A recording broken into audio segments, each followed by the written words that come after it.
C Joseph Vijay எனும் நான்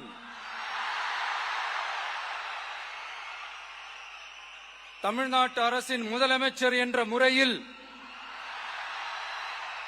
எனது கவனத்திற்குள்ளாவதும் தெரிய வருவதுமான எந்த பொருளையும் முதலமைச்சரின் கடமைகளை உரியவாறு நிறைவேற்ற தேவையான அளவுக்கன்றி ஒருவரிடமோ பலரிடமோ நேர்முகமாகவோ மறைமுகமாகவோ அறிவிக்கவோ வெளிப்படுத்தவோ மாட்டேன் என்று ஆண்டவன் மீது ஆணையிட்டு உறுதிமொழிகிறேன்.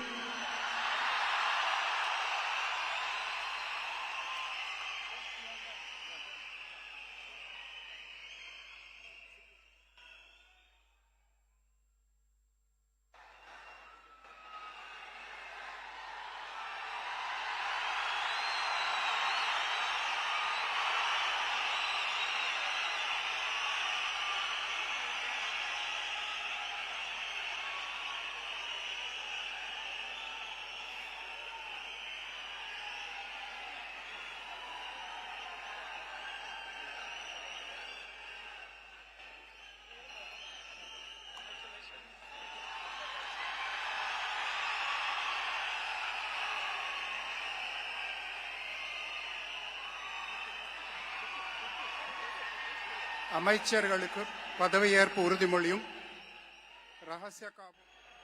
என் நெஞ்சில் குடியிருக்கும்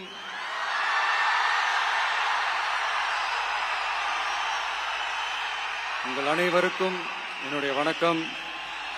வணக்கம் வணக்கம்.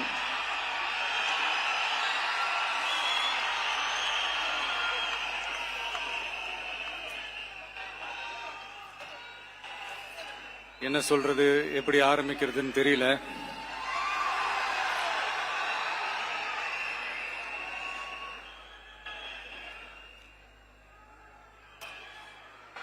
சினிமாவில்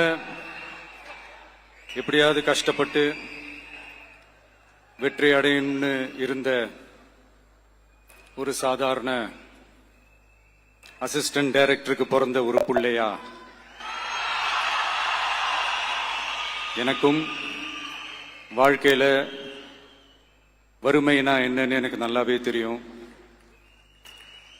பசினா என்னன்னு எனக்கு நல்லாவே தெரியும். நான் ஒன்னும் பெரிய மன்னர் பரம்பரையில இருந்தெல்லாம் வந்துடல.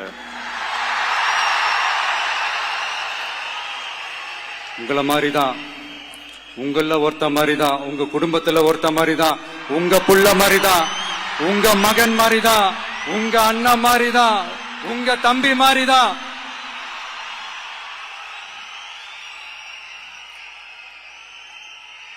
அப்படிதான் நான் உணர்றேன். நீங்களும் என்ன அப்படி நினைச்சதுனாலதான் சினிமாவில் எனக்கு ஒரு மிகப்பெரிய ஒரு இடத்த ஒண்ணு கொடுத்தீங்க. அதையெல்லாம் விட்டுட்டு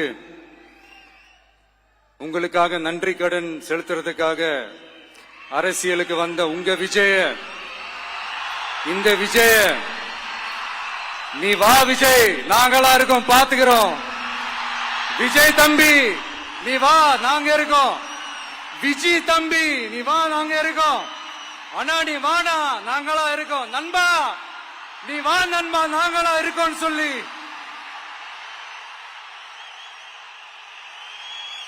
அவ்வளவு அன்பா, அவ்வளவு உறவா என்ன ஏத்துக்கிட்டீங்க. இந்த நேரத்தில் இதை நான் சொல்லணும்.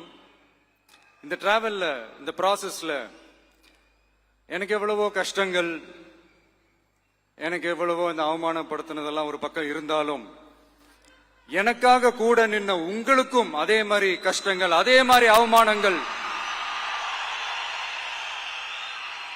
அதையெல்லாம் நீங்க பெருசா எடுத்துக்காம, அதையெல்லாம் நீங்க பொருட்டாவே எடுத்துக்காம, என்னோட வலிகளை, என்னோட வேதனைகளை உங்களோட தான் நினைச்சு என் கூடவே நின்னு இன்னைக்கு சி ஜோசப் விஜய் எனும் நான்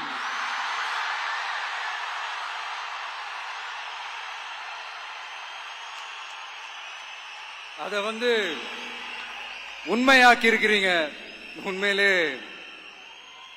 எனக்கு என்ன சொல்றதுன்னு எனக்கு தெரியல.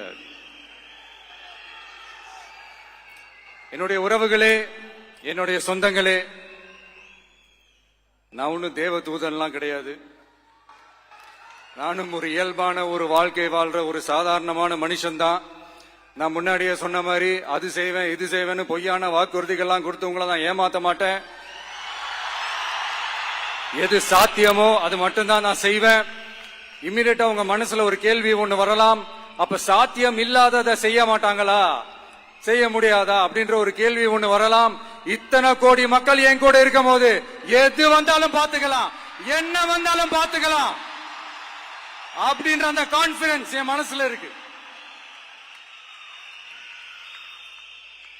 இன்னொரு விஷயமும் நான் இங்க சொல்லணும். இன்னைக்கு நம்ம தமிழ்நாடு கவர்மெண்ட் இருக்கிற அந்த நிலைமையை பத்தி நான் உங்ககிட்ட நான் சொல்லணும். கிட்டத்தட்ட 10 லட்சம் கோடிக்கு மேல கடன் வாங்கி வச்சுட்டு போயிருக்கிற இன்னைக்கு அந்த தமிழ்நாடு அரசு இருக்கிறப்போ, கஜானாவை சுத்தமா தொடச்சி வலிச்சு வச்சுட்டு போயிருக்கிறப்போ, தூக்க முடியாத சுமையை ஏத்தி வச்சுட்டு போயிருக்கிறப்போ,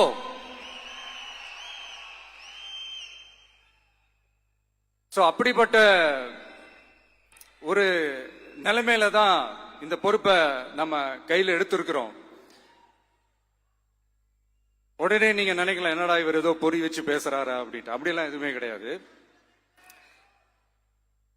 உள்ள போய் பார்த்தாதான் தெரியும் எது எந்த நிலைமையில இருக்குன்னு, என்ன இருக்கு என்ன இல்ல, எது எந்த நிலைமையில இருக்கு எது எந்த நிலைமையில இல்ல. சோ அதையெல்லாம் பார்த்துட்டு உங்களுக்கு ஒரு வெள்ளை அறிக்கையா அதை வெளியிடணும்னு நான் நினைக்கிறேன்.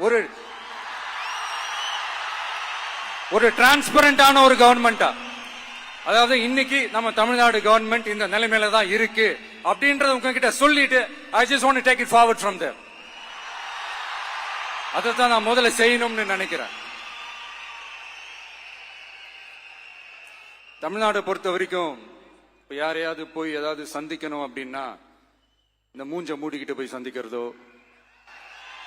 என்ன இந்த மறைமுகமா உங்களுக்கு தெரியாம போய் சந்திக்கிறதோ அப்படியெல்லாம் நான் செய்ய மாட்டேன். எதுவா இருந்தாலும் வெளிப்படையாக ஒளிவு மறைவு இல்லாம தான் நான் செய்வேன்.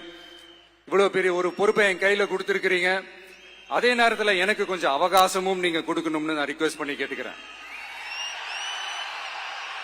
நான் சொன்னதையெல்லாம் படிப்படியா நிறைவேற்ற நான் ட்ரை பண்ணுவேன், நிறைவேற்றுவேன். அதே நேரத்தில் எனக்கு கொஞ்சம் அவகாசம் கொடுத்தீங்கன்னா எனக்கு கொஞ்சம் உதவியாகவும் ஒத்துழைப்பாகவும் இருக்கும். இது உங்களுடைய ஆட்சி.